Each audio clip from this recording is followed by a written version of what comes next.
Hi folks, welcome back to Retirement Roadmap with MasterPlan Retirement Consultants. My name is Evan Fricks, Investment Advisor Representative, and with me as always, Investment Advisor Representative and Retirement Planner Mark Fricks. The new year is upon us. Many find themselves setting resolutions for the new year. It's a great time to revisit and reset personal goals, so we thought it'd be a great time to produce an episode on approaching your own financial goals for retirement or in preparation for retirement. As we do with our own clients, we typically take a big picture approach to begin, listing goals and concerns. So short-term goals, mid-term goals, and long-term goals as you begin to prepare how you want to create your financial plan for the next year. So short-term, 6 months goals. So what are some things that we typically see? Yeah, so we love for the first thing for our prospects and clients to do when they come in is to begin thinking about looking ahead. So few couples or people, individuals, have really looked at their future, whether it be financial or anything else. Of course, primarily we're talking about financial today, but we break it down and keep it very simple. We first of all, whether it be as a couple or as an individual, take a look at what I want to see accomplished in the next 6 months to 2 years. Maybe it's paying off a car. Maybe it's getting a house or downside, or whatever it may be. Depends on your age, right? I mean, if you're 25 versus 55, could be very different or it could be similar as well. But also, what are your concerns for the next 6 months to 2 years? What's kind of bothering you? Okay, I got some debt. So I'd like to pay that down. Well, create a little plan, but at least get a big picture of that. So we, all kinds of examples, whether it be we want to take a vacation, that's our goal. Our concern is having enough money for the vacation, or we need a new roof or whatever, and we may not be able to take that, nice vacation. But by getting it on paper and having a discussion about it, I think it really makes it real. And then you can always go back and break it down further. But first, get the big picture. The middle one you mentioned was, I think 2 to 5 years, right? 2 to 5 years, midterm, yeah. Yeah, so 2 to 5 years goals again. So again, that's looking a little bit further out, but maybe it is getting that house paid off. Maybe let's double up on our payments, or again that big trip we want to take. Maybe it's something about retirement. Let's start, let's increase what we're putting away each month, or let's get started on a emergency fund. I mean, it can run the gamut. We've seen all kinds of things, right? And of course, 2 to 5 year concerns could be things like, am I going to be ready for retirement? Because I'm 55, I want to retire when I'm 60, 5 years away. I've got a concern, is that enough? And that's where we can help, because we can run some reports and say, yeah, you're on track, you're not on track, or this is what it would take to get you on track. Yeah. And then, of course, the long term is, remind me, is it 5 years and beyond? 5 and beyond. 5 and beyond. So this could be, again, and if it's somebody in here that's in their 50s or 60s, the long-term goals, long, healthy life, again, making sure my money lasts a lifetime, making sure that I'm in line with the market and tax situations. But the concerns become more prevalent here. It's things like health care. Can I afford health care? What about long-term care? What about just staying healthy and active and things like that? And again, that's, if we're working with somebody a little bit older in their 50s or beyond. Young folks, again, hey, making sure I'm on track, maybe if they're single, they want to get married. Maybe, hopefully, if they're married, they don't want to get divorced. But I mean, whatever it is they may be looking forward to doing, maybe have kids if you're younger, right? Let's plan on in 5 years or beyond, let's have a child or adopt a child or something like that. So it's definitely different for the different ages. But I think what is critical here, and why you opened with this, is getting that big picture look first, and then we can start digging down into that. How do we make this happen? Is that a realistic goal? And then how do you kind of keep it in front of you, so to speak? Yeah, I like this approach of listing goals and concerns because, for instance, if it was just goals, it's easy to be lofty or say, well, I'd love to lose weight, or I'd love to be running 2 days a week, or I'd really love to take a vacation in the spring, or I'd love to pay off this credit card or whatever. But when you start focusing on concerns, you get closer to, I think, the root of what is really bothering you, of what really drives you, especially most people that we meet when they come in and we first meet them, we realize that there's, for a vast majority of people, so much fear involved in retirement planning, so much fear of the unknown. And unfortunately, so many people have resigned themselves to just saying, well, I've saved up this much for this long or however much, and I guess I'll just go Hope. and go and hope it works out. I'll turn on right. Social Security and figure it out. And there's so much anxiety that sometimes they don't even realize that they have it until we start talking about these things. But concerns is a great approach for developing goals, because once you can name those fears and name those things that you're concerned about, then you could start to figure out how you want to address them and how you want to answer them.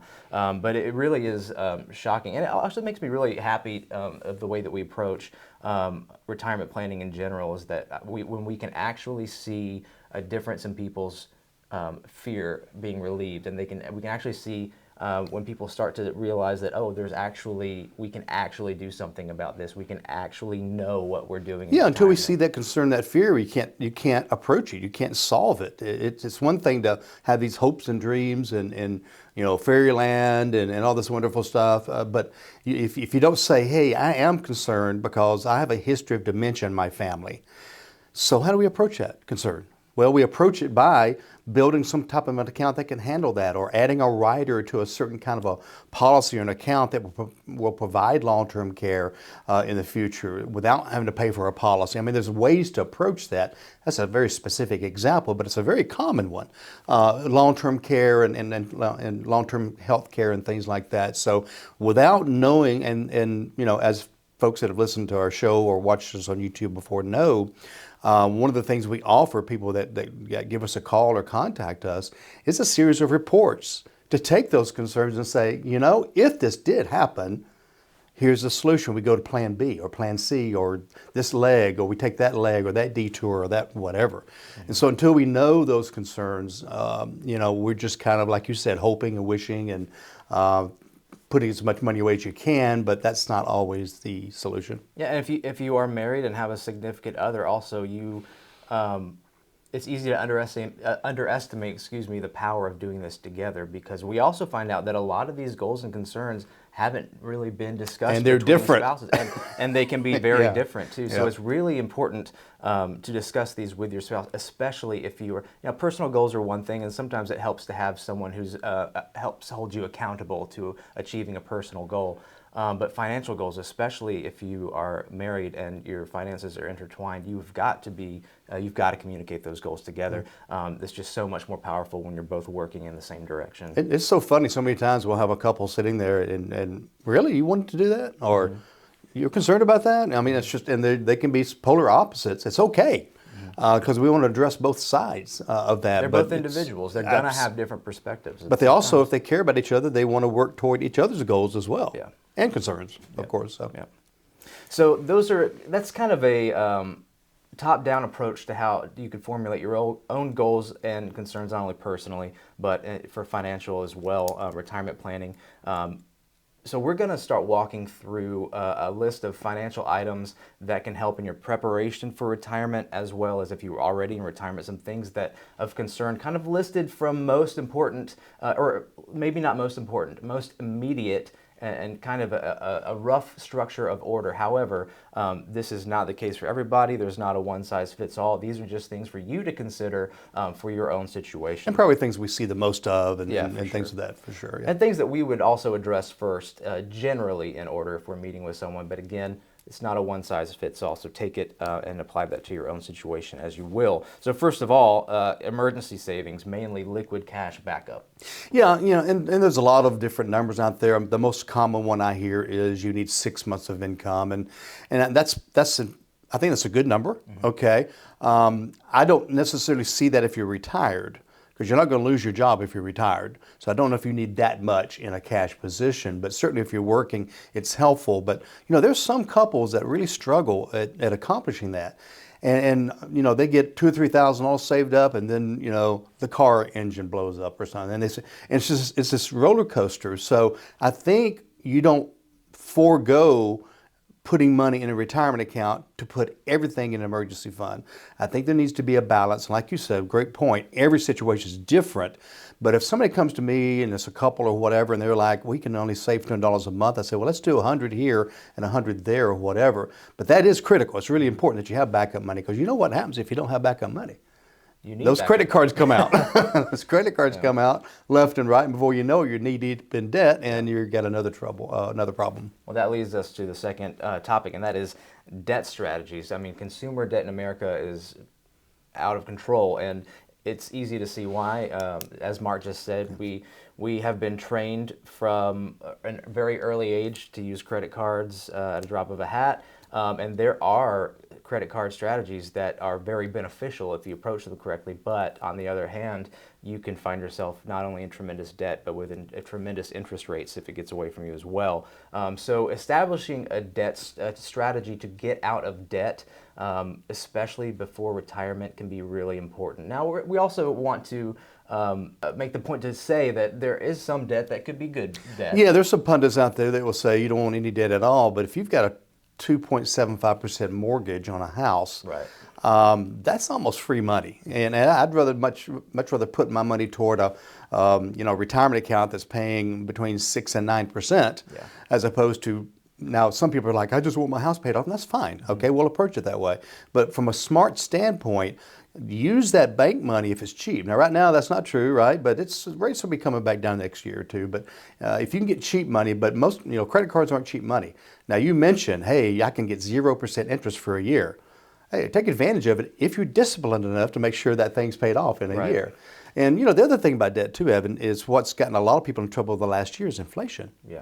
I mean, if they're having to pay more and more for stuff, they're almost having to go to a credit card sometimes to I see what I come out with from the grocery store with and things like that.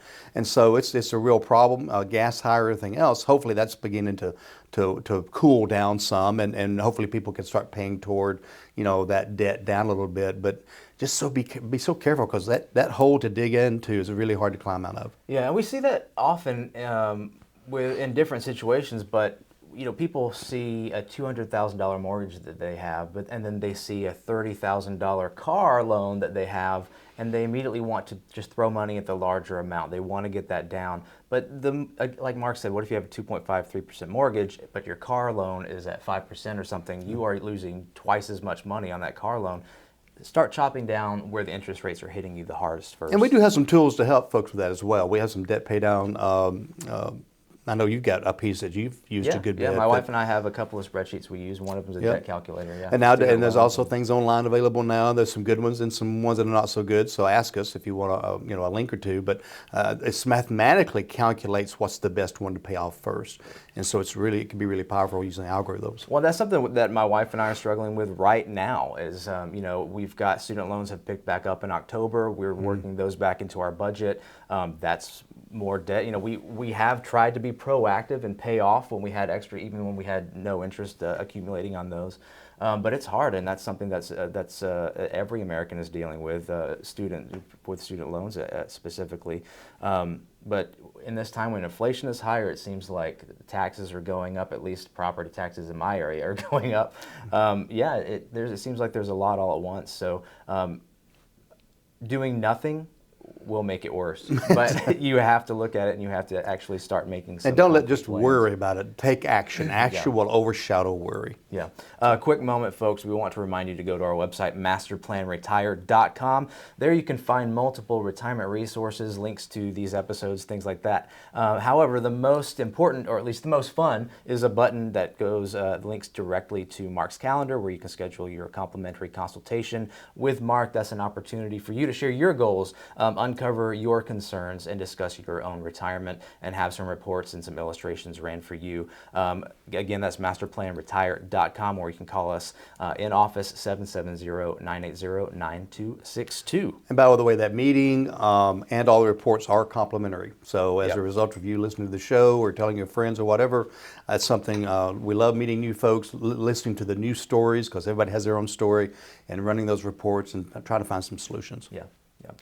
So we went through savings, liquid cash backup, some debt strategies, looking at that. The next thing I have in topic is not necessarily next in line for everybody, but it is something that you need to be concerned, at least give a thought to, and that is auditing your insurance needs. Oh, that's a great point. So I have people come to me and they kind of brag. I've been with Allstate 20 years. I've been whatever it may be. And I know there's several legs to this, by the way, but this is the first one I thought of. And I said, you need to shop that insurance every 2 or 3 years. There's no loyalty, okay? You've been with Allstate 20 years. You have a claim. They're either going up or dropping you, okay? Shop it. Mine, I shopped it about 3 years ago, found a great deal. I was with them 3 years. It went up about 40%. I switched. I went right back to my old rate, you know, and so that's important. But also your insurance needs also need to be reevaluated. Should you have a little bit more liability on your car or homeowners? Should you consider an umbrella, which kind of covers all of your liabilities? Because we are a sue-happy nation, and so you know, 200,000 in a car wreck and somebody's injured, you destroyed a Mercedes and somebody else is in the hospital, that 200,000 is gone in a hurry. So reevaluate that. Life insurance needs need to be reevaluated. I'm not saying change policies is necessary, but I'm saying, do you have enough? We have the capabilities of being able to run some numbers and from our experience to say, okay, you know, you as one of the breadwinners, you really need this much money. You have these 3 kids, you got a spouse that may want to retire one day as well. So all that needs to be figured in. And you know, if you're in your 20s, 30s, and 40s, you get a term policy for $1 to $2 million for $50 a month, $60 a month, or whatever. That's a great tool in your younger years. Yeah. Okay. Now we use other tools as we get older, but that's a great tool to get a whole lot of life insurance. And be careful getting all your life insurance at work. Companies have been known to lay people off. We've been known to change jobs. That doesn't follow you in 99% of the time. That group stays where it was. And now what if you're uninsurable? Yep. And so don't depend necessarily on group coverage as well. Did I miss any that we should consider? No, I'm looking at the clock and I can't believe how much time has already gone by. So I'm trying to speed it up. But something else that we see sometimes is people who are past, they don't have any kids at home anymore. They're empty nesters and they think, well, I don't really need life insurance. That might be true, but they're not considering estate planning reasons for life insurance, legacy planning. Are their kids going to be stuck with a tax bill that they can't pay when they inherit certain things? So there's a lot of things to consider as far as life insurance is concerned. Yep, good point. So the next option is just saving for retirement. We talked about emergency savings, but we want to make sure that we're maximizing, if we can, all of our qualified contributions, whether that's personal, traditional IRAs, personal Roths, or if you have an employer-sponsored plan like a 401k or 403b or something else like that. Yeah, we always start with the employer plan because we want that free match. Yeah. So if your company offers any kind of a match in your 401k or 403b or thrift savings plan or whatever, at least get to that match. I know the federal workers, we have a lot of federal workers we work with, their match is 5%. So if you can get up to at least 5% of your salary going into that TSP, they'll give you free money. Okay, so that's a pretty good return, okay? Yeah. And then after that, we start looking at, okay, if you now can save more, do we want to go to the employer plan? Or maybe a personal IRA or Roth that can be much more heavily managed as opposed to a 401k. You can only do like a couple of trades a month, and most people don't even look at it anyway. But imagine using algorithms with computer-driven models where we can make changes daily, historically a better return, less risk, but we just have to decide that. You know, where does that extra money go to? Does it go to an IRA or a Roth? Do we need some money in a brokerage account that's not tied up in a retirement account? So it's not just and then of course you get into what type of investments. You know, do you want mutual funds? Do you want ETFs, individual stocks, a mixture of all that? How aggressive do you need to be? How moderate do you need? It's so many pieces to that, which is why there's so many people out there investing money. But being fiduciaries, we approach it from a different standpoint, from what's best for you, and really a very multi-tiered approach to that. Well, that segues perfectly into the next topic, which is investment planning, specifically making sure you're allocated based on your investment goals. Again, we see so many people who we meet for the first time, either they don't know where their 401ks or anything else is invested, or they're invested in something that's completely not oriented with their goals themselves. You know, someone realizes that they've been in a money market for 10 years and have missed out on a lot of market growth, or that maybe they're in a life cycle fund in the TSP that has nothing to do with when they're actually retiring, so the timing is all off. So making sure that you are invested appropriately to not only your goals in retirement, but also your risk level. Yep. Great point, and I can't tell you how often people will come in and maybe the husband has an IRA, the wife has an IRA, and then they have a joint brokerage account, and I look at it, and all three of them have the very same holdings. So there's very little diversification, and it's cookie cutter. That's what it is, where it needs to be exactly what we need in this account, because what is this account for? When will it be accessed? And what kind of risk can you take? I also have many people come in, I know we're running out of time here, that think they're conservative. I look at their portfolio, I go, you're aggressive. Yeah. Or maybe they discover they're aggressive when the market drops 20% or Yeah. something like that too. So Yeah. definitely. Well, that brings us to tax planning. We have some episodes that get way more in depth on this topic, but specifically making sure that you're maxing out Roth contributions if you can. Looking and auditing your IRAs and qualified funds that are in traditional accounts, so maybe considering some conversions, especially in the next couple years, before we know that our tax laws are going to change and return to their previous rates from 2018, 2017 tax act. 2017. Mm-hmm. Yep. Yeah. So right now, we've said this before, taxes are on sale historically. I mean, I feel like it, but yeah, it doesn't necessarily feel like it, but wait for 2 years, then it, right. Yeah. This is the time to convert. So auditing your tax future tax tax burden, right, and where you're going to be in the future. Legacy planning considerations, making sure that everything is set up, whether you have need just a trust or excuse me, just a will, or maybe you have a more complicated situation you need a trust. A lot of people don't realize that they need a trust. Yeah, and make sure your documents are not too old, because I know in Georgia, they changed the laws back in 2017, 2018. So if you've got a financial power of attorney or a healthcare directive older than that, they're probably no good. Okay, so those updated. A lot of people come in here with wills that were done when their kids were 3 and other kids are 23.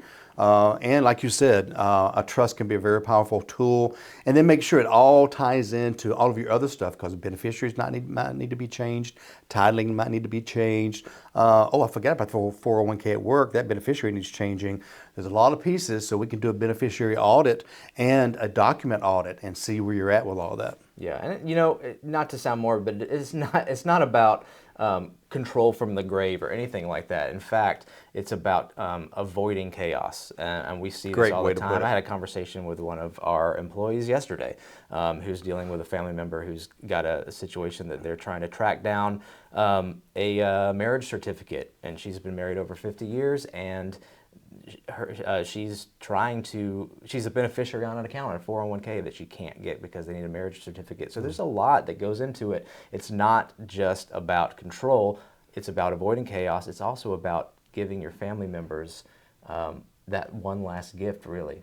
It really is, and we even have is it a 60-point checklist, a survivor's checklist that we give our clients so they have access to it. We can give it to anybody else that requests one, but it's the 60 things you need to do over the next, I think it's 6 months. So the first week, this is what you do if you lose a loved one. The first month, this is what you do. People don't realize. I mean, the other day somebody said, I didn't realize I had to cancel my dad's driver's license. It's still floating out there. They still think he's a driver, and and it could be stolen as well. So just things you don't think about. Yeah. Well, we really have a couple of points left, but we are running out of time. So the last real big point that I wanted to cover today is on income planning. We do have an old episode about that, not that old. I believe we have an older episode. However, it might be a good time to record a new episode specifically on income planning. It's a huge portion of retirement planning. Yeah. All these things are important. Create a plan, folks. Go to a fiduciary. Mark, parting words for us today? Just make sure you get a plan first before you start moving things and doing things and pulling levers, because you really mess yourself up. You want a blueprint before you build a house. Yeah. So anyway, we're going to wrap this up. Thank you for joining us, MasterPlanRetire.com. And remember, until we see each other again, plan well and prosper. Take care.